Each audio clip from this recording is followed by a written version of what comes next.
વસંતભાઈ ગજેરા અને ચુનીભાઈ ગજેરાને ત્યાં સવારમાં આઈટીના દરોડા પડી ગયા છે વ્યવસ્થિત. આ જો મિત્રો, આ મારી પોસ્ટ મેં અગાઉ જ તમને કીધેલું હતું કે વેઇટ એન્ડ વોચ નેક્સ્ટ વસંત ગજેરા. પણ શું છે, સમજવા વાળા સમજી જાય ને જે લોકોને હું બન્યા ઉપર વિશ્વાસ હોય ને એને અગાઉ ખબર પડી ગઈ હતી કે બન્યો શું કહેવા માંગે છે. આજે વસંત ગજેરા અને ધીરુ ગજેરા ચુની ગજેરાને ત્યાં વ્યવસ્થિત રીતે આઈટીના દરોડા પડ્યા ને મોટો દલ્લો હાથમાં આવે ને મોટો જથ્થો, એ પ્રમાણે કાર્યવાહી કરવામાં આવશે એવું બધું અમને લાગી રહ્યું છે.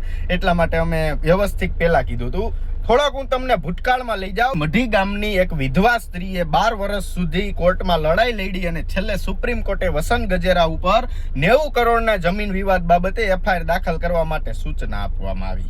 વસંત ગજેરા ઉપર એફઆઈઆર દાખલ થઈ, વસંત ગજેરાની ધરપકડ કરવામાં આવી. આ પછી એમને બહુ વ્યવસ્થિત રીતે સરકાર સાથે લાઇઝનિંગ કરી અને સરકારે પણ અમને બહુ વ્યવસ્થિત રીતે ભારતીય જનતા પાર્ટીએ મદદ કરી અને એવી રીતના વસંત ગજેરા સમાધાન કરવામાં આવ્યું હતું મિત્રો નરેન્દ્ર મોદી સાથે કે ભાઈ છે ને અમુક વસ્તુ અમે કહીએ ને એ નહીં કર્યું. એમાંની હું તમને એક શરત જણાવું કે એવી શરત બંધાવવામાં આવી હતી વસંતભાઈ હારે કે ભાઈ ધીરુ ગજેરાને હવે રાજકારણની અંદર ચૂંટણી લડવી નહીં. આ 2017 પહેલાની વાત છે, 2015 પહેલાની વાત છે, લગભગ 2010 મારા અંદાજે.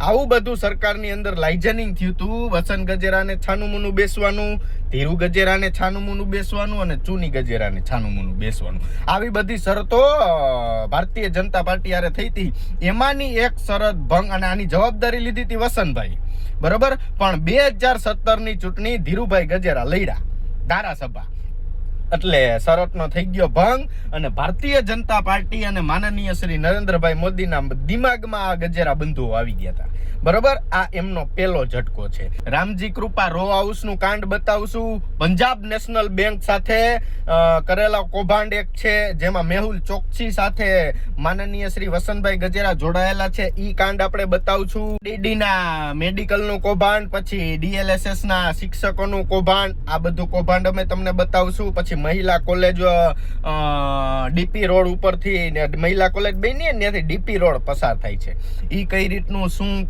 કઈ રીતનું કૌભાંડ કરવામાં આવ્યું છે એ કૌભાંડ પણ આપણે તમને બતાવશું. ટૂંકમાં ગજેરા બંધુઓના 8 થી 10 વ્યવસ્થિત કૌભાંડો કરેલા છે.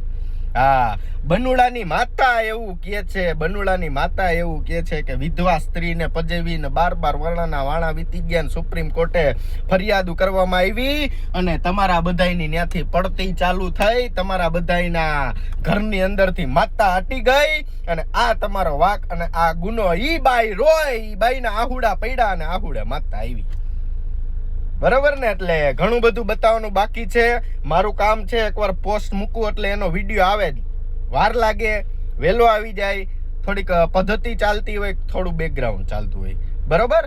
એટલે અમરેલી સ્કૂલની અંદર જે વાલીઓને જે એની ઉપર આક્ષેપો થયા હતા, જે વાલીઓ દુઃખી થયા છો, તમારા બધાના દુઃખમાં સહભાગી તમતારે હું થવાનો છું. ઉપાધિ ન કરતા, ભલે અમારા ગજેરા રહ્યા પણ કાંડ કર્યો હોય એટલે કાંડ બહાર આવશે. ને કાંડ કેવા કર્યા ને કોને કરાવ્યા ને આ બધું તમારા બધાને જાણવાનું છે.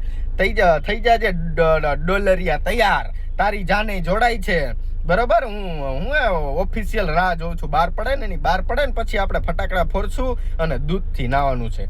એટલે ઉપાધિ ન કરતા અમરેલી સંકુલમાં જેની સાથે અન્યાય થયો છે, જેને ભોગ્યું છે, જેની માયુએ આહુડા પડ્યા છે, જેનો બાપ ખૂણામાં બેહીને આખી રાત રોયો છે ને, એ તમારા આહુડે માતા હું લઈ આવીશ. ઉપાધિ ન કરતા. એટલે જોયા કરો, ગુજરાતની અંદર 12 તારીખ પછી મેં કીધું તું મિત્રો ભડાકા થવાના છે. આ ભડાકા ચાલુ થઈ ગયા છે, બરોબર. એમાં તમે ડોલરીઓ જોઈ લ્યો, ગોંડલ જોઈ લ્યો, રીબડા જોઈ લ્યો, અમરેલી જોઈ લ્યો, સુરત જોઈ લ્યો, ભાવનગર જોઈ લ્યો અને છેલ્લે એક બાકી છે પોરબંદર, બરોબર. એટલે જય સરદાર. અત્યારે શું છે, હમણાં સમયનો થોડો અભાવ છે, મારે કાર્યક્રમ ચાલે છે એટલે થોડાક દિવસ ખમો તો આ બધા હું કરી લઈએ ને શું કરવાનું હોય ને આન તેન સેટિંગ બેટિંગ ને આન તેન ઓલું કરે ને કોર્ટમાં કે આમ કરશું ને ઓલો જામીન આમ મૂકે, એ બધું એને મૂકી લેવા દો.